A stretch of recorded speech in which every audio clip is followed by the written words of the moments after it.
Itu yang saya bilang bahwa kita ini lama-lama akan menjadi negara yang miskin karena satu-satunya modal-modal kita itu udah diambil satu. Jadi kayak ibarat orang makan tabungan. Pertumbuhan capai sekitar 5,7% berbanding 4,5% dalam tempoh yang sama tahun lepas.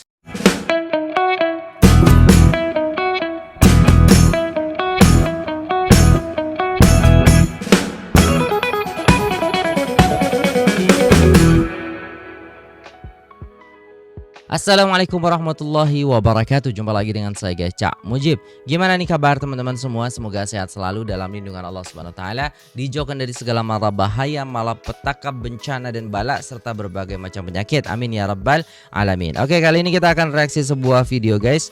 Ya, Indonesia masih bergelut dengan kemiskinan sedangkan jiran hampir menjadi negara maju. Waduh, apa nih guys ya?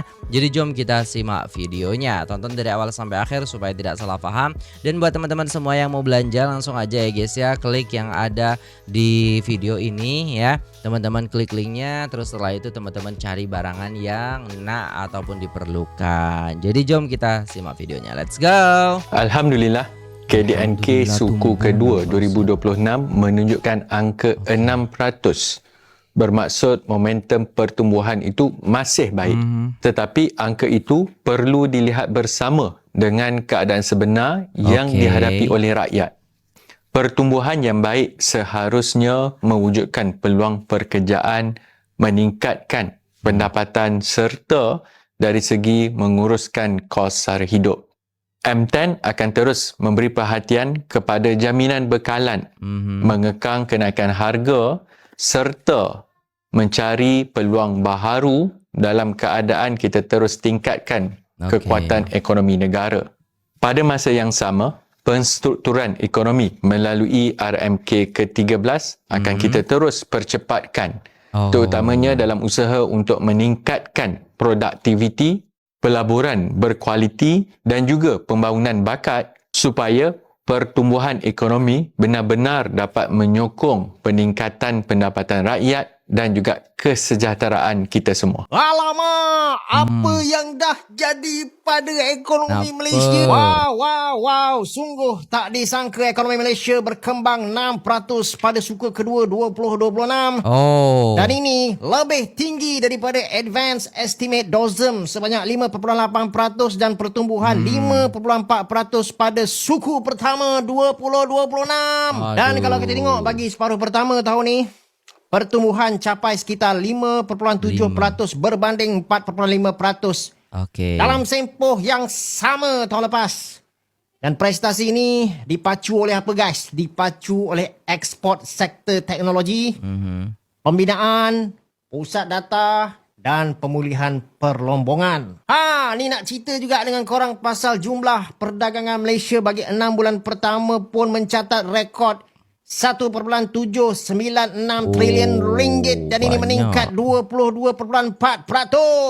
Ekspor naik 27.5% kepada 971.6 bilion manakala import meningkat 16.9% kepada 824.4 bilion ringgit dan ini menghasilkan lebihan dagangan 147.1 bilion ringgit. Guys, ini menunjukkan apa guys? Ini menunjukkan ekonomi Malaysia makin dipacu oleh semikonduktor, elektronik dan teknologi. Keren. Akan tetapi 1.796 trilion ringgit ni bukanlah keuntungan sebab angka itu mencampurkan ekspor dan import. Pada masa yang sama juga guys, saya nak sentuh pasal lebihan akaun semasa kita yang mengecil daripada 15.2 bilion ringgit kepada 10.8 bilion ringgit. Walau lebihan perdagangan barangan ni bertambah, kalau kita tengok sebahagiannya telah pun dimakan oleh kelemahan sektor perkhidmatan dan juga keuntungan dan dividen yang telah pun dibawa keluar oleh pelabur asing. Jadi guys, apa kesimpulannya dekat sini? Kesimpulannya ekonomi dan kedudukan luaran Malaysia ni masih lagi sehat, segar, bugar. Mantap. Kan tetapi cabarannya adalah untuk pastikan lebih banyak keuntungan, teknologi dan juga pekerjaan berkualiti kekal dan masuk ke dalam negara kita. Baik, ini berita yang baru kami terima. Ekonomi Malaysia berkembang 6.0% pada suku kedua 2026, lebih tinggi berbanding pertumbuhan 5.4% pada suku sebelumnya. Menurut kenyataan Jabatan Perangkaan Malaysia DOSM, pertumbuhan itu disokong perbelanjaan domestik dan prestasi ekspor yang mengukuh.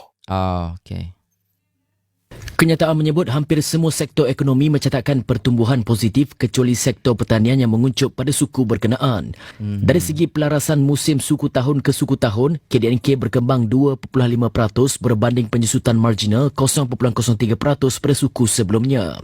Pada separuh pertama 2026, ekonomi Malaysia berkembang 5.7%, lebih tinggi berbanding 4.5% yang dicatatkan dalam tempoh sama tahun lepas. Sektor perkhidmatan berkembang 5.9% dipacu subsektor perdagangan borong dan luncit yang meningkat 4.7%, manakala segmen kenderaan bermotor berkembang 7.5%. Subsektor maklumat dan komunikasi turut mencatatkan pertumbuhan kukuh sebanyak 8.3%, disokong peningkatan aktiviti pusat data, manakala pengangkutan dan penyimpanan berkembang 7.0%. Sektor pembuatan pula mengukuh 7.3%, didorong industri berorientasikan ekspor, khususnya subsektor produk elektrik, elektronik dan optikal yang meningkat 14.4% susulan permintaan global berterusan terhadap komponen elektronik dan semikonduktor. Sektor pelombongan dan pengkuarian pulih dengan pertumbuhan 9.2% berbanding pengucupan 2.1% pada suku sebelumnya, manakala sektor pembinaan berkembang 6.5%. Sebaliknya, sektor pertanian menguncup 3.7% berikutan kemerosotan kebanyakan subsektor dengan subsektor kelapa sawit menyusut 9.5%, susulan pengeluaran buah tandan segar yang lebih rendah. Dari perspektif perbelanjaan penggunaan akhir swasta berkembang 4.8%, manakala perbelanjaan penggunaan akhir kerajaan meningkat 7.6%. Ekspor dan import masing-masing meningkat 17.0% dan 13.9%, disokong permintaan global yang lebih tinggi terhadap barangan dan perkhidmatan. Nilai ringgit dijangka dalam julat 4.07 hingga 4.08 berbanding dolar Amerika Syarikat malah cenderung meningkat pada minggu depan, didorong sentimen susulan pengumuman angka keluaran dalam negara kasar KDNK bagi suku kedua 2026 pada Jumaat. Ketua Ahli Ekonomi Bank Makwalat Malaysia Berhad, Dr. Muhammad Afzal Nizam Abdul Rashid berkata, KDNK Malaysia yang tumbuh pada 6.0% bagi tempoh itu, selain kitaran peningkatan sektor teknologi serta harga komoditi, juga menunjukkan sektor luaran Malaysia akan menjadi pemacu utama pertumbuhan secara menyeluruh. Jelasnya perkembangan itu sepatutnya menyuntik sokongan kepada ringgit pada minggu depan dengan tempoh separuh kedua 2026 dijangka agak stabil dan berdaya tahan. Ini susulan dasar atau sokongan daripada pihak berkuasa monetary serta dasar fiskal. Pada Jumaat, Bank Negara Malaysia BNM maklumkan pertumbuhan itu didorong oleh permintaan domestik yang berterusan dan prestasi ekspor yang kukuh. Perbelanjaan isi rumah disokong oleh pertumbuhan pendapatan yang stabil dan sokongan dasar yang berterusan. Manakala pertumbuhan pelaburan pula disokong oleh perbelanjaan yang berterusan bagi struktur serta jentera dan kelengkapan, menurut Bank Pusat itu dalam satu kenyataan. Prestasi bagi suku kedua 2026 itu turut mengatasi pertumbuhan 5.4% pada suku pertama 2026. Pada asas Jumaat hingga Jumaat, ringgit mengukuh berbanding dolar Amerika Syarikat kepada 4.0840 0885 daripada 4.0885 0930 pada minggu sebelumnya. Di saat Presiden kita melihat kemerdekaan, merayakan kemerdekaan dengan menyebut terlalu banyak keberhasilan-keberhasilan yang diukur hanya dengan angka, maka marilah kita lebih jujur kepada diri kita sendiri sebagai rakyat Indonesia untuk melihat apa itu sebenarnya makna dari 81 tahun merdeka. Jujur saja bahwa menyambut kemerdekaan ke-81 tahun ini, rasa-rasanya setidaknya ada 3 wilayah yang kemudian mereka mengibarkan bendera selain bendera merah putih. Aceh, Kalimantan, dan juga Papua. Kenapa ini bisa terjadi?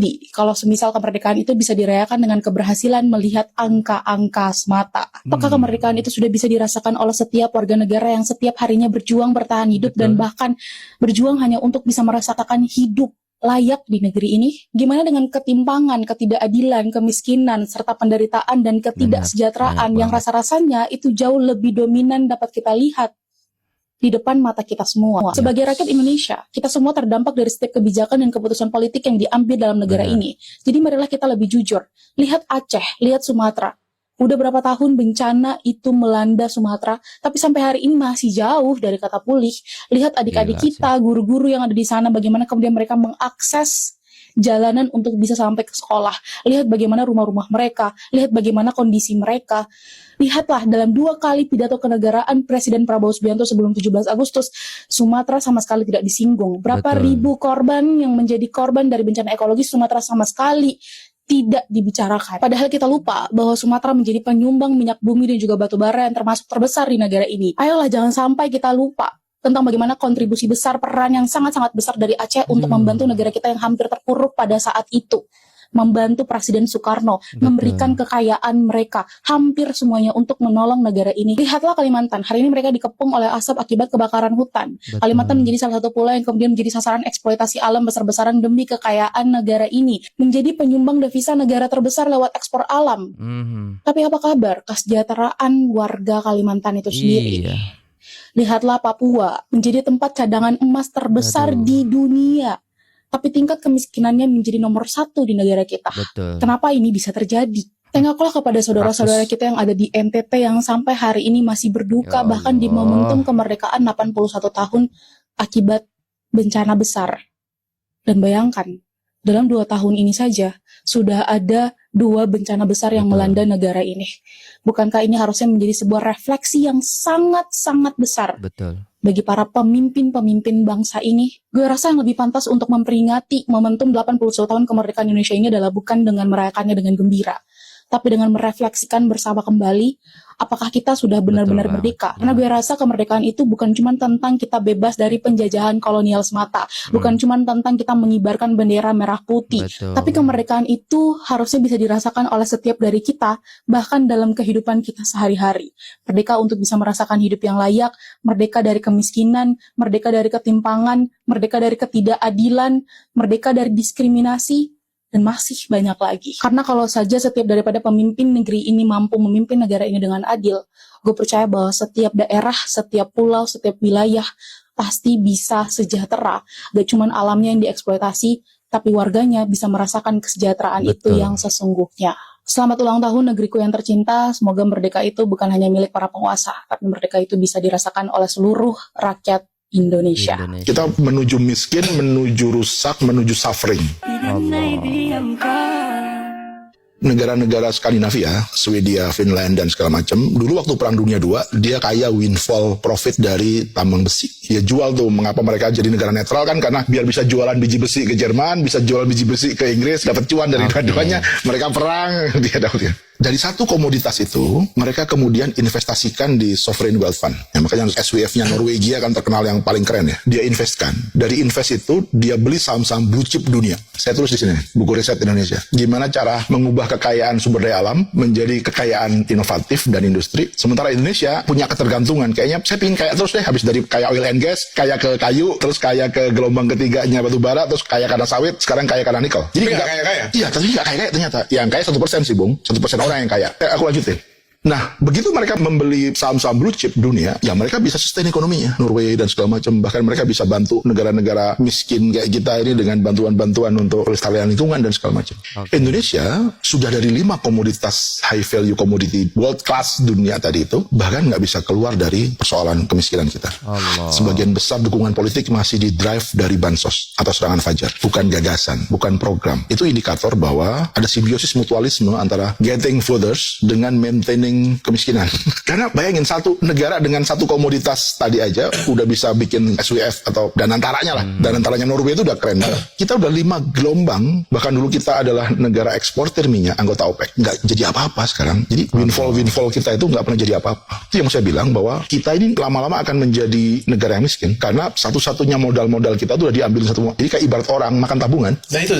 Kalau ke sekarang masih seberapa kaya gitu? Nikel kita udah tinggal 8 atau 13 tahun. Kita sudah net importer minyak ya. Kita kayu-kayu yang berkelas sudah nggak ada, tinggal dari Papua, Merbau dan segala macam udah tinggal dari Papua. Selebihnya udah habis. Tersisa tinggal di Taman Nasional. Kualitas air kita udah jeblok. Di buku ini saya tulis skor air air kita itu di bawah Timor Leste, 2,4 something. Timor Leste 2,6. Itu ada indeks dari Yale University untuk melihat kualitas air kita. Jadi no wonder air keran kita nggak bisa diminum dan kita tergantung dengan air-air kemasan seperti ini. Karena bahkan dengan negara yang pernah kita jajah aja kita kalah kualitas airnya. Jadi kita decline declining. Kita menuju miskin, menuju rusak, menuju suffering. Jadi kualitas udara kita makin buruk, kualitas air kita makin buruk, semua keragaman hayati kita habis. Jadi kita beneran orang yang bener-bener masih bertahan hidup karena mengais sisa tabungan. Semua orang kaya sekarang ekstraktif semua. Either dia juragan sawit, either dia main minyak, either dia main tambang, batu bara, nikel, emas, dan segala macam. Nggak ada orang kaya Indonesia yang based on teknologi innovation misalnya. Elon Musk-nya nggak ada lah. Bezosnya nggak ada lah. Jadi 10-nya atau bahkan tadi saya bilang 50-nya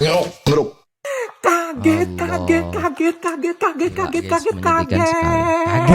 Jumlah orang miskin di Indonesia meledak. Jadi 194 juta. Gila, menurut separuhnya. Bank Dunia.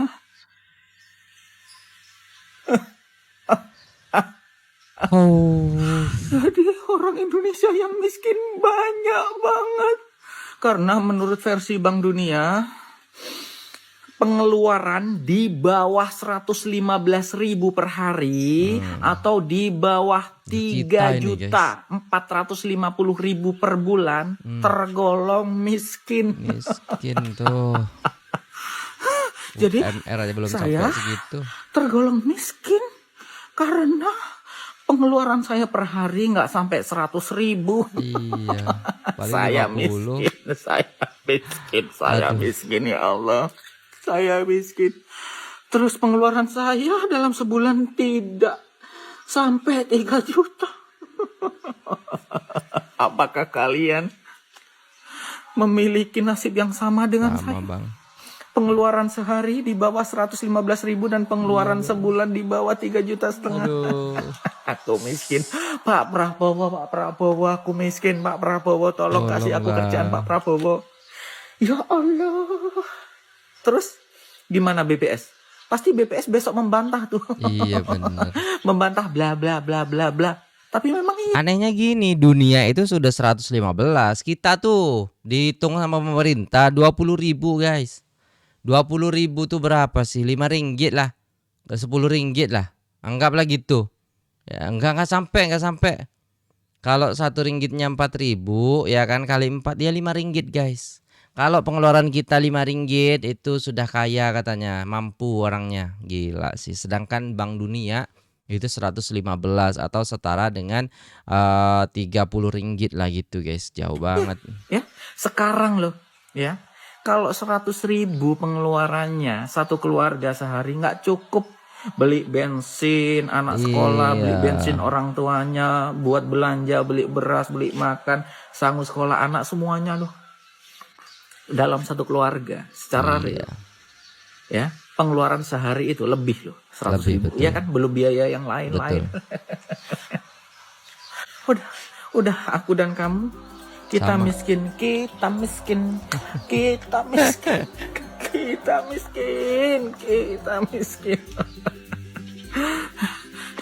Alright guys, sudah selesai dan ya begitulah guys keadaannya Malaysia menjadi negara maju ya.